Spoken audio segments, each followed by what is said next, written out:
فلسطین بیت المقدس کو جب فتح کرنے کے لیے مسلمانوں کا لشکر جاتا ہے اور وہاں جا کر محاصرہ کیا، حضرت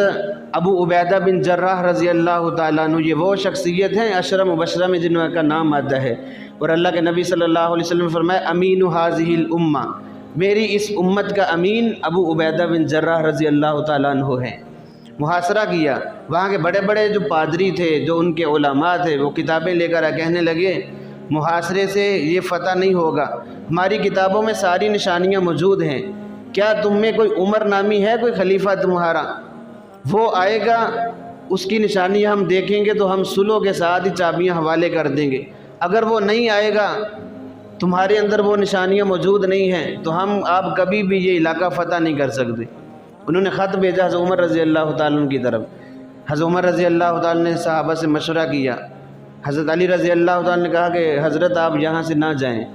کیوں؟ اس لیے کہ مجھے خطرہ ہے آپ کی جان کا، اور آپ کی جان اس وقت دنیا میں سب سے زیادہ ہمارے نزدیک قیمتی ہے، آپ مرکز میں رہ کر کام کریں۔ خیر انہوں نے کہا کہ میں نے جانا ہے، اب انہوں نے یہ فرمائش کی ہے، میں نہیں چاہتا کہ فتنہ فساد برپا ہو، جنگ ہو، جانوں چاہے وہ کافروں کی جانیں ہیں، جانی نقصان نہ ہو، اگر صلح سے کوئی علاقہ فتح ہوتا ہے تو عمر اس کے لیے حاضر ہے۔ اب حضرت عمر رضی اللہ عنہ نے سامان سفر باندھا، ایک اونٹنی کمزور سی باز تھی، اور اس وقت اپنے کرتے پر 17 پیوند لگے ہوئے تھے۔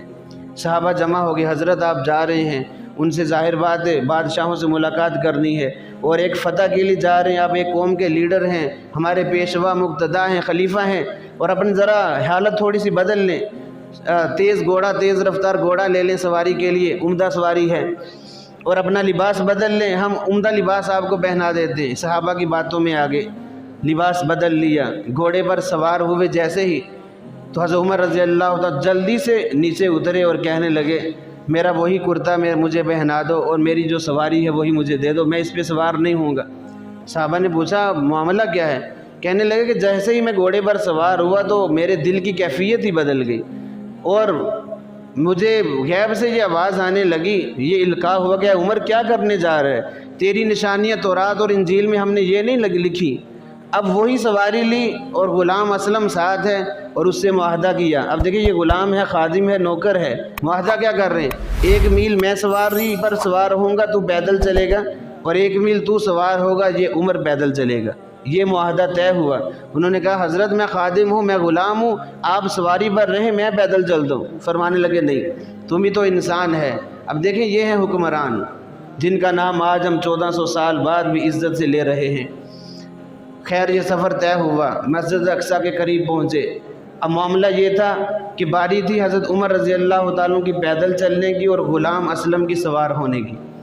تو وہ قدموں میں گر پڑے، حضرت اب تو سامنے ہے، وہ دیکھ لیں گے کیا کہیں گے،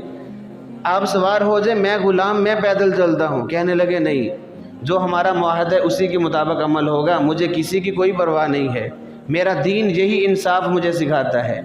اب غلام سوار ہے اور یہ آقا پیدل ہے، گھوڑی کی لگام کو پکڑا ہوا ہے، اس اونٹنی کی لگام کو پکڑا ہوا ہے، اور بعض روایتوں میں یہاں تک بھی آتا ہے جوتا ٹوٹ گیا، جوتا ایک ہاتھ میں پکڑا ہوا ہے۔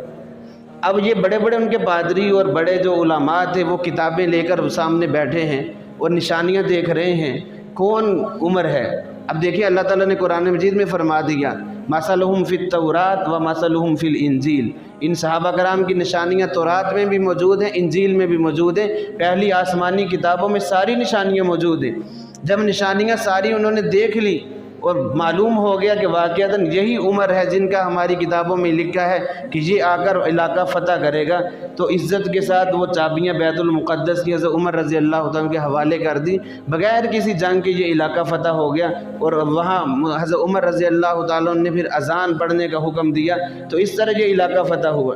اس طرح امن و امان سے حضرت عمر رضی اللہ تعالیٰ نے اس دھرتی کو بھر دیا۔